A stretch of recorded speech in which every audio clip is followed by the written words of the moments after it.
Although I got one hand.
is it?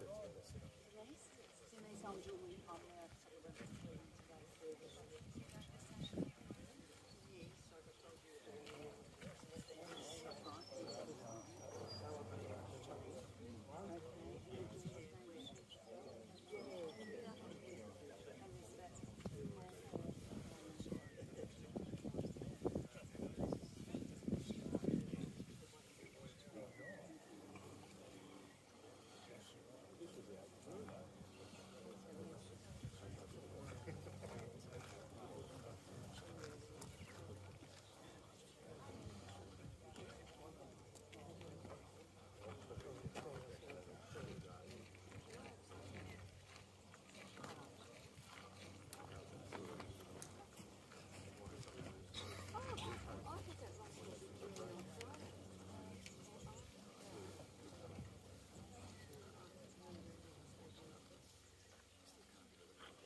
As we commence this funeral service for Mrs. Wendy Joy Danvers, please remain seated and please join me as we recite together the words of the Our Father. Our Father, who art in heaven, hallowed be thy name. Thy kingdom come, thy will be done on earth as it is in heaven. Give us this day our daily bread, and forgive us our trespasses, as we forgive those that trespass against us. And lead us not into temptation, but deliver us from evil. For thine is the kingdom, the power and the glory, for ever and ever. Amen. Well, good afternoon. My name is Julie Duffy. We gather today because it's an important and a vital part of our experience to share this sacred moment. A funeral marks the end of the in-between time of death until the task of separation. This service will allow all of you to say your own farewells to a lady who was well loved and will be dearly missed. We gather today at the request of Wendy. Wendy left many instructions for this service and how the day would be conducted. The prayer and the psalm were chosen by Wendy, the piper, Dave, that joins us, and the music is at her request to honour and represent her Scottish heritage. I was given instructions that there would be as little fuss as possible, so I better behave. And Wendy chose to be here. This was her place that she chose to rest. At the conclusion of this service, Brian warmly welcomes you all to join him at the local RSL on the highway, share a cup of tea and light refreshments. If you choose to raise a glass or two of something a little bit stronger in Wendy's memory, the bar will be open for you to purchase a drink. Wendy was a devoted partner to Brian for in excess of 20 years. Our thoughts are today, especially with her family members that are unable to join us, and we acknowledge that several of them join us online. When you live in a rural town and require medical assistance, I wish you people had come in a little bit closer, and you require medical assistance, the chances are that you'll be cared for by a neighbour or somebody who knows you. Our carers are our community members. There's no anonymity here. It's not like Melbourne. And most of the time they go the extra mile and we bond with them and we become friends. Wendy's health journey has been long, and there have been many who have made her journey just a tad easier. To all the medical staff and the personal carers that looked after her, thank you. Brian would like a special acknowledgement to the angels that walk in our midst, the staff at oncology and the palliative care team. How special you all are. As most of you know, the palliative care team made a wish come true for Wendy. She had her very own high tea. It was something that she thought she could only ever dream about, but you made it come to fruition. You will never know the real impact that that day had on Wendy or on Brian. Thank you so much from all of us. Today we will celebrate this much-loved lady's life, and in the process of remembrance, you will remember her mannerisms. She will be remembered for the things that she did, the things that made Wendy who she was, and you'll recall and capture her essence. You will remember her voice and her laughter, and certainly her smile. She was a woman with a set of values and her own belief system. Wendy was constantly reliable and kind. She provided support to all of those that were around her. Wendy had a deep respect for members of the Victorian Police Force. Each Christmas, it was her ritual to take a box of chocolates to the police station and personally thank the police for their work and dedication. She was a lady who loved the smell of lavender. And then in total contrast to her whole personality, she was a Collingwood supporter. What the? Wendy was a reserved lady who was very private. Her world began to open up and she blossomed from the time that she met her Brian. The purpose of today is not to focus on the past or what Wendy did with her youth. We don't want to get caught up worrying about the fact that this time was painful for Wendy. Indeed, she chose not to share this information about her past and thus will remain the same in death. Today's purpose is to give Wendy a respectful, loving funeral service. Most of us hope that when our time comes, somebody will do the same for us. And Wendy has her beloved Brian to take care of business. By being here, you all ensure that Wendy will never be forgotten. So from Brian, thank you for putting aside your daily routines, and thank you for being here today. We know that Wendy was a prized employee with McDonald's restaurant. She commenced working there as a trainee, and over the years she was awarded Store Manager of the Year 3 times. Being awarded not only a diamond pin, there was also a stint working in a community residential unit as a live-in carer, taking care of our community's most vulnerable. Approximately 20 years ago, a young man from Canberra was riding through Melbourne to attend the motorbike Grand Prix on Phillip Island. His name was Brian Danvers. Brian was a single man with 3 boys and a daughter. He stopped off in Melbourne with the intention of staying one night with his cousin, Colin. That's him in the front row. And it was here that he was introduced to their friend. Her name was Wendy. Well, in Brian's words, they got together that night and never left each other's sides. For a while, Wendy moved to Canberra, but it just didn't sit right. It was not their place that they shared together, and so the hunt started to find that place. They travelled around and eventually stumbled on Bairnsdale, a beautiful location, and bought a home. In 2008, it was devastating when Wendy was diagnosed with multiple sclerosis.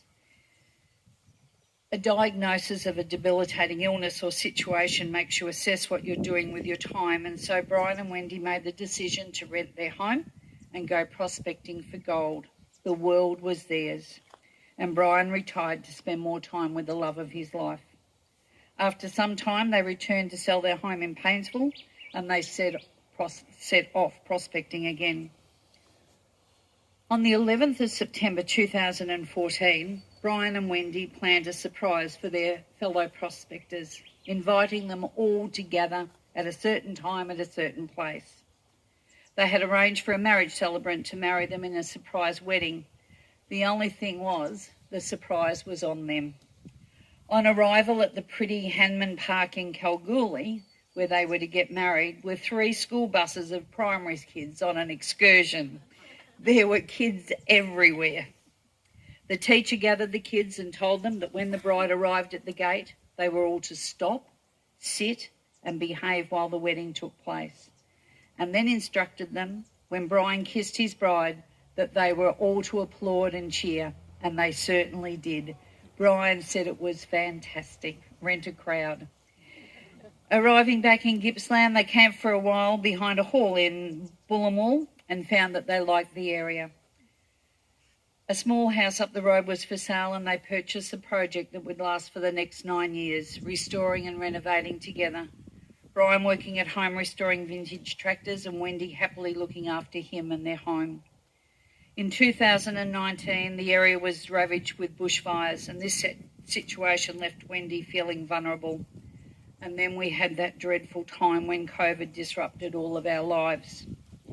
With Wendy's health precarious, to say the least, Wendy and Brian entered into lockdown before it became a thing to do.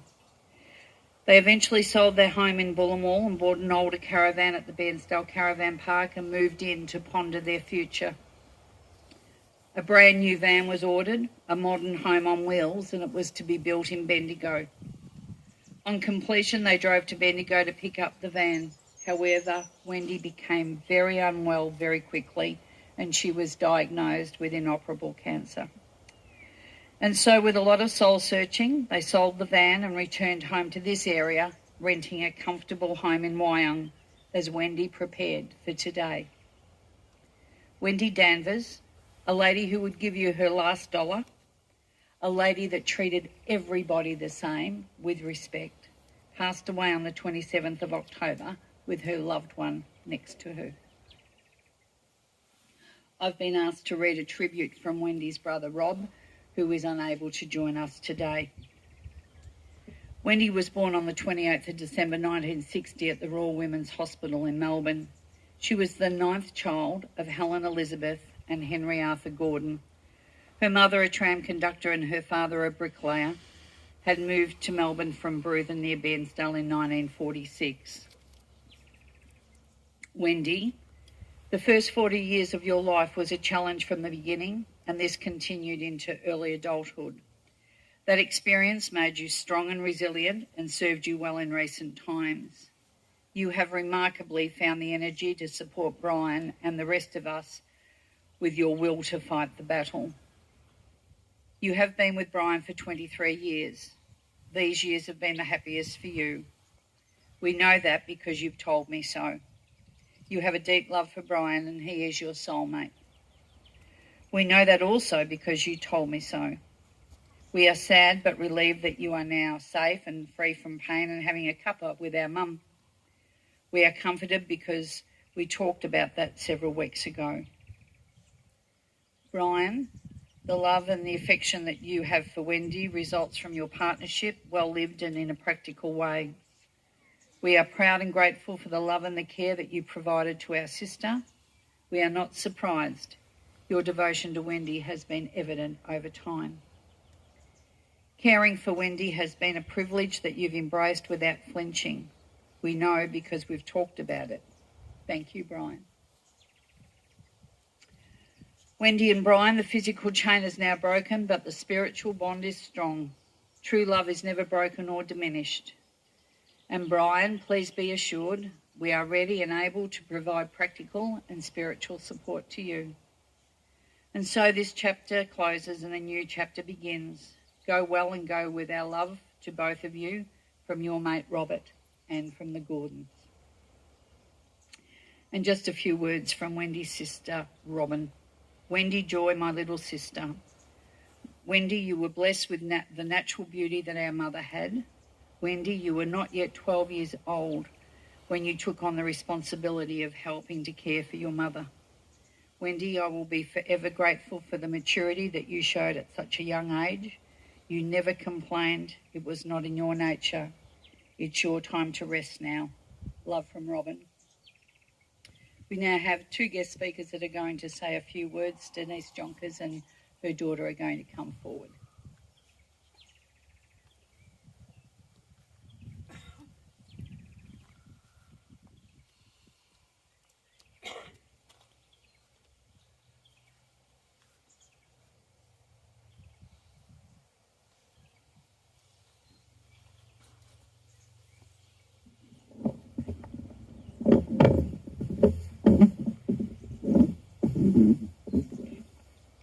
To Wendy, I always missing you so much. She makes me happy and love your lovely, wonderful smile, face. I miss me my whole life. For her is God's love for you here on earth. To her, we have faith in God and love for her, and she's always here with God. Bless and rest in peace.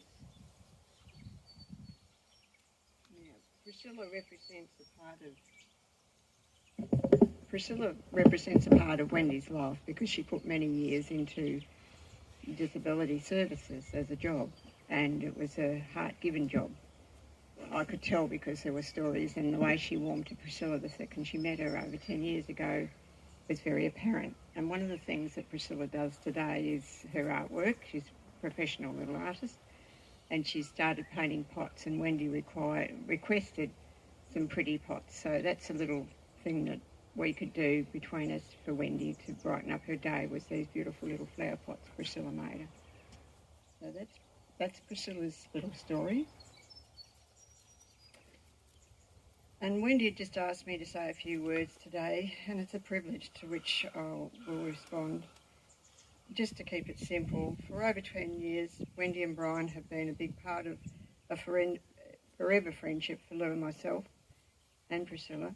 We shared a love of nature, the bush, Bullamal, people, gold and other prospecting, cups and cups of tea and solving world problems.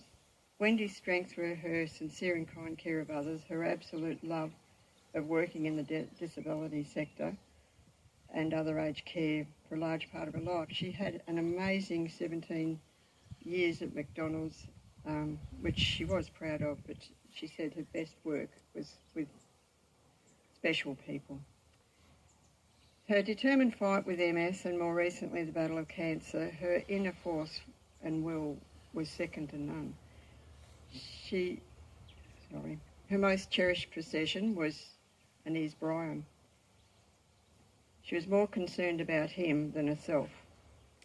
It's been a sad privilege to travel with her in this last months and days, but she kept her wit to the end. In fact, she was quite funny in hospital. She'd come out with little things when they were doing processes, and her humour was just still alive. And we say, God bless you, Wendy, a lovely friend, and you will be so sadly missed.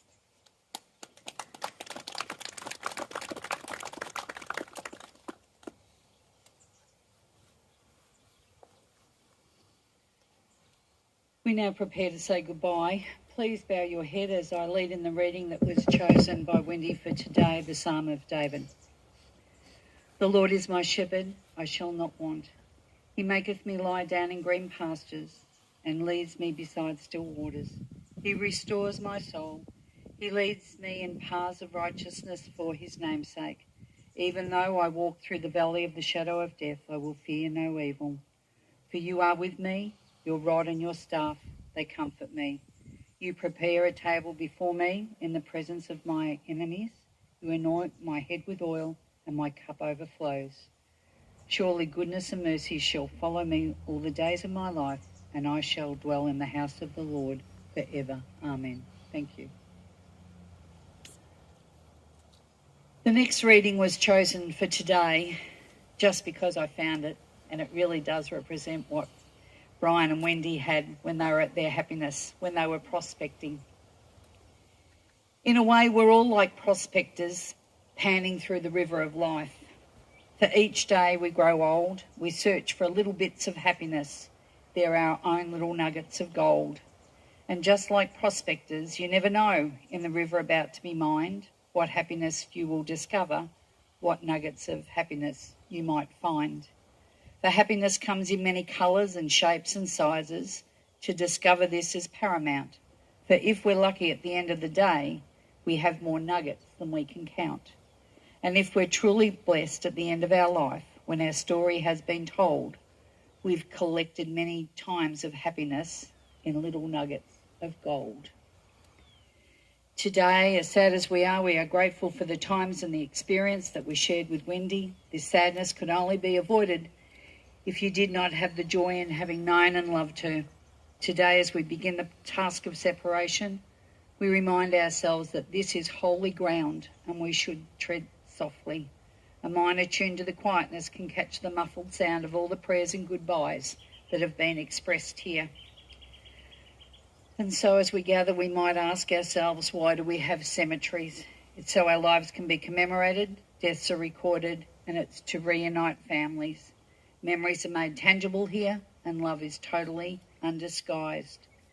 If we look around us, there are testimonies of devotion and pride and remembrance cast in bronze or in stone. The plaques pay warm tribute to their accomplishments and their lives, not the death of their loved one.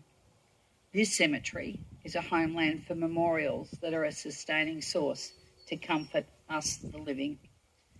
May the sunshine of comfort dispel your clouds of despair, and may you find rainbows after every storm. And may we always remember the laughter and the smiles that we shared with Wendy. God, by whose mercy the faithfully departed find rest, in sadness at her death, but with gratitude for her life, we now commit to you the body of Wendy Joy Danvers, to the elements from which she came, and give thanks for her life. Ashes to ashes, dust to dust, earth to earth. Rest in peace, dear lady.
that there is a warm invitation to make your way to the Bairnsdale RSL. There'll be plenty more memories and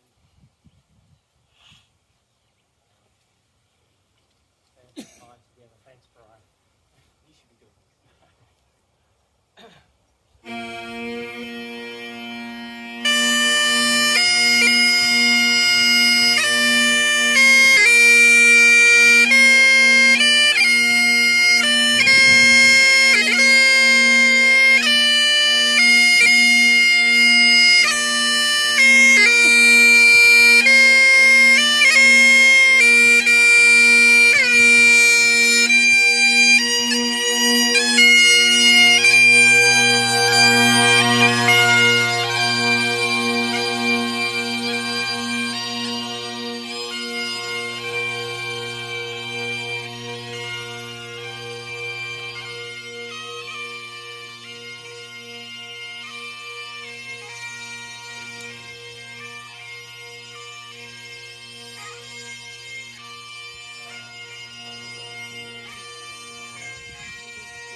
Thanks, mate.